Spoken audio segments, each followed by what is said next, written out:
Hey YouTube, so I'm doing a video of little carry guns, pocket carry guns for the most part. I've got one that's a little bit bigger. So I'm doing this video specifically for Erica's Life. She's a really nice girl, so go check out her channel. I will leave her link in the description. So I've got six. I've got 6 different guns to show you guys. I'll probably pull out the 357 just because it'll be the biggest of them. I have all the rounds lined up here with some extra rounds for comparison. So to start out, we'll start with the smallest rounds. I've checked all of them, they're all empty, except the first one I'm pulling out.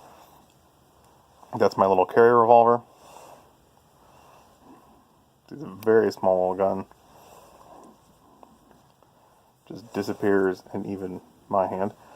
So it shoots. It's a 5-shot, single action. You guys have seen it work before. Shoots a 22 mag.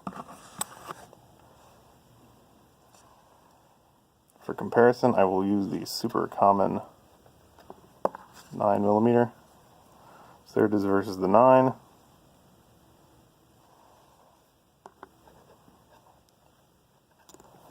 And I'll go ahead, there it is versus the 45.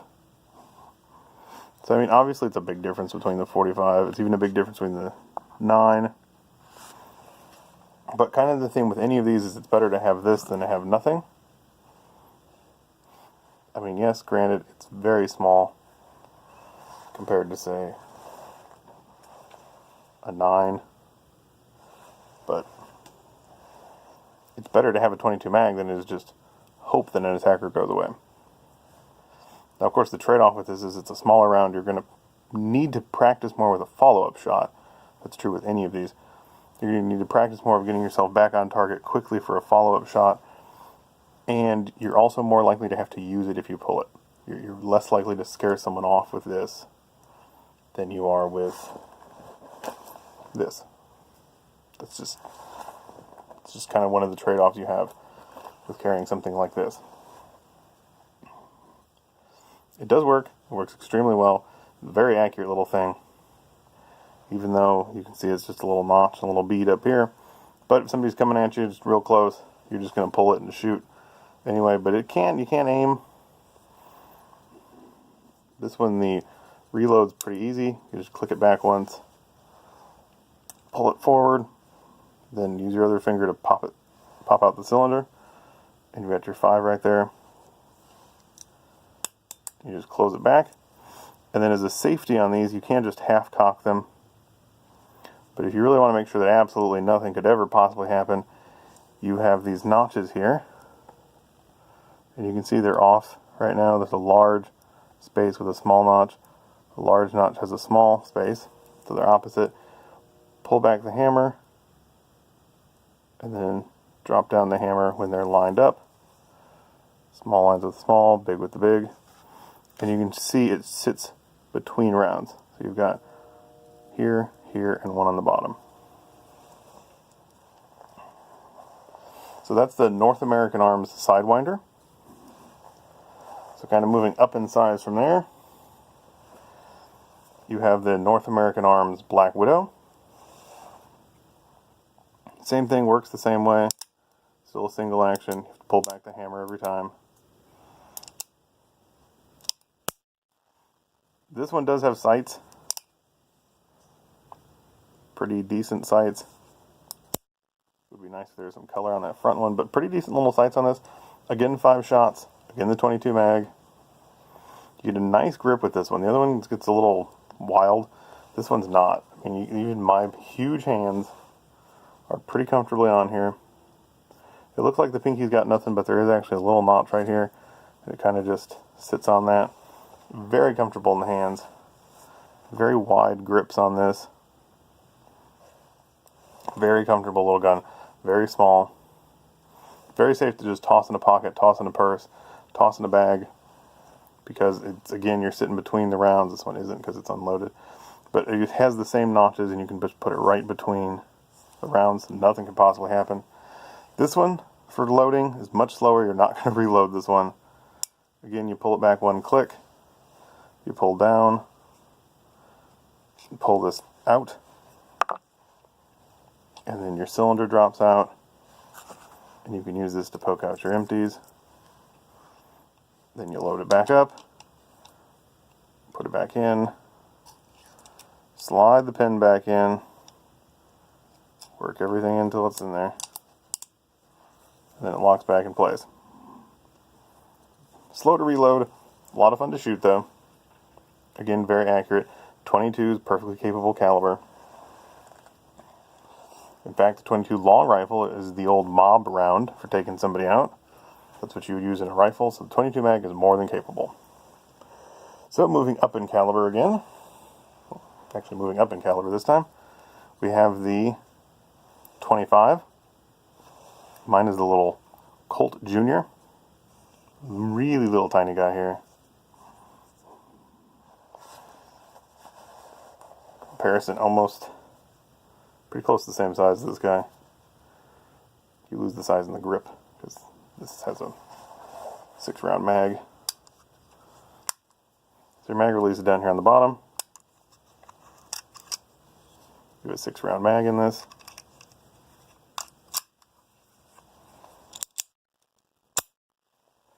Adorable little auto. It is a single action, so you have to have the hammer back. It does have the safety over here, which is as simple as the safety gets. So you just kick the safety off with your thumb, and then you're ready to fire. And you've got 6, so the 25 is this little guy. So compared to the 9,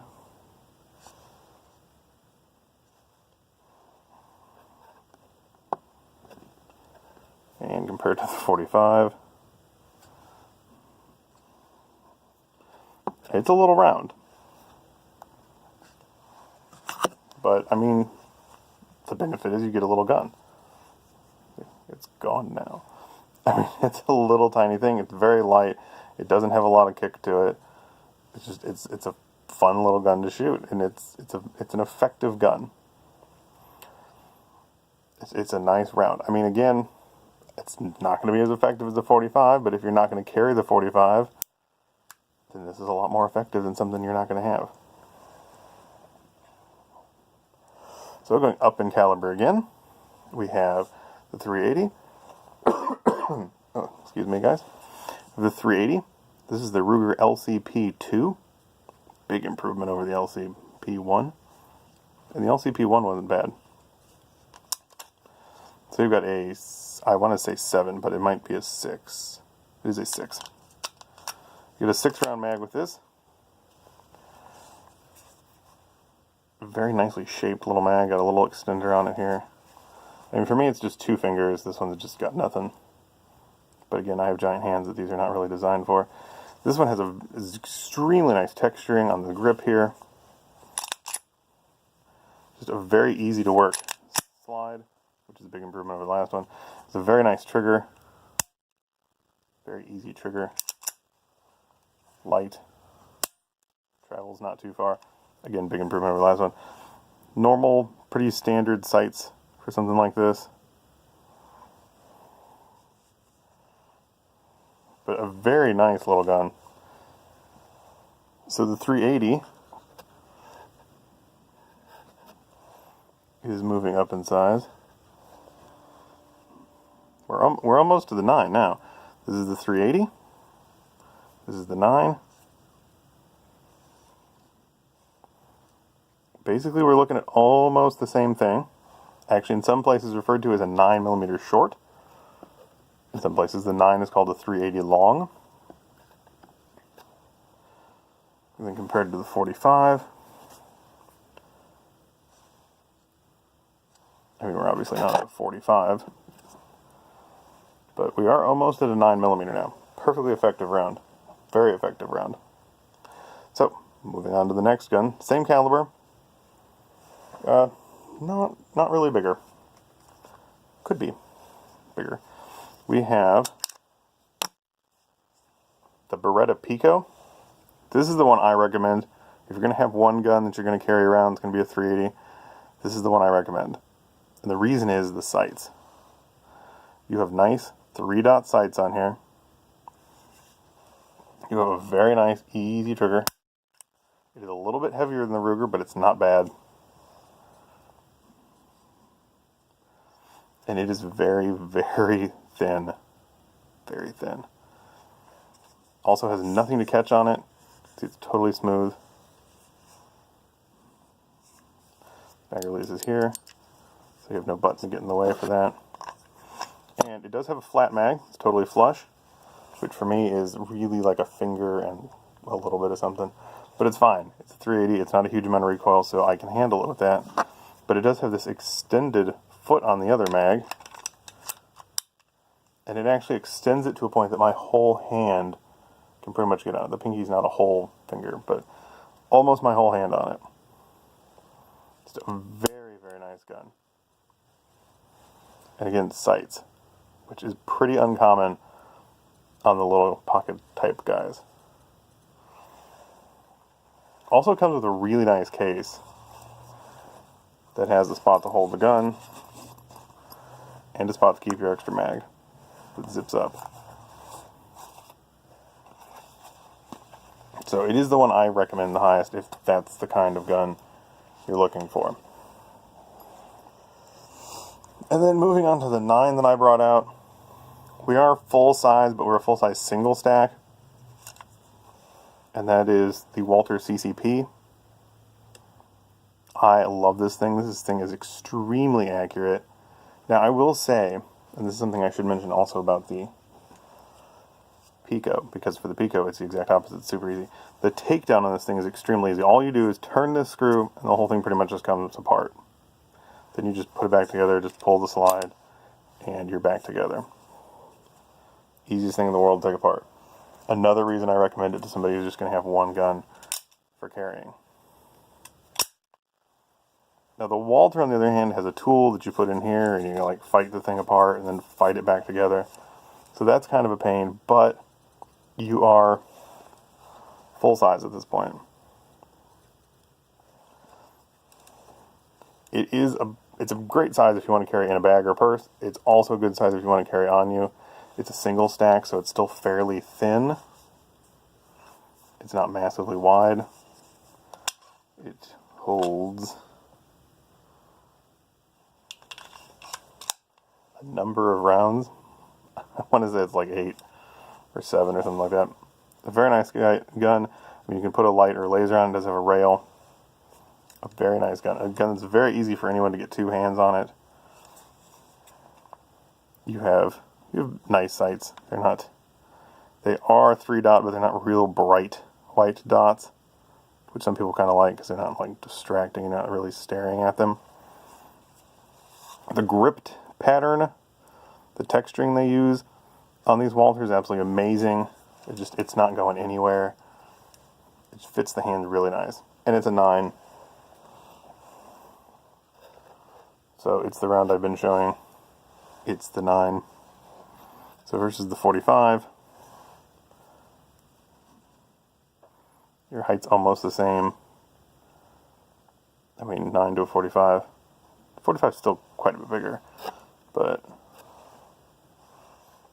it's a 9. You can't argue the effectiveness of a 9. No one can tell you it's not an effective round. So you do have a manual safety if you so choose to use it. So just a very, very nice gun is the CCP. And then I'm just going to put it in there because I have to, because I feel compelled to do it. Is a little revolver. Yeah, revolvers just don't have problems. They just don't. And of course, I'll show you this one's empty because normally it's not empty. I mean, of course, you can always just, if you've got it in a holster in your purse, or you're wearing it on a holster, or however it is you're carrying it, you can just pull that thing and fire. And then you can also, for an easier pull the hammer, and then you're almost ready to go. This one's a 357. 357 or 38, because 357s shoot both. So there's your 357. Why am I using this crappy looking 357 when I just dumped out a bunch of them? There's your 357. Nice deep hollow points on these. So 357, 9mm. Your diameter is about the same. 380, 38, 357, 9. Diameter is about the same. But the height on these things is very, very different. It means you got a lot more powder in these. They move a lot faster and they hit a lot harder. They also hit you a lot harder. And then versus the 45. Now these are total opposites. You've got high speed with a decent sized projectile, and you've got a very large projectile moving very, very slow. Slowest of anything on the table. So that's also a way to go, is a revolver. And you can, of course, put 38s in them. And then if you've got a 357, you can put any 38 you want, no matter how hot the 38. So just putting that out there, also an option. I mean, definitely nowhere near as small as even, say, something like this, because you've got that cylinder. Now, if you have the space to carry something like this, go for it. Especially if you're going to put 38s in it. 38 Special is a perfectly fine round. I bring one out, but it's basically the exact same thing as the 357. Size-wise, there's really no difference. If you're just putting 38s in this, they're heavier, which means you're going to reduce your recoil. So, there's that. There's the pocket pistols. I obviously do like the pocket pistols. I have quite a few of them. So, that is it for this one, and I will see you guys in the next one. Bye.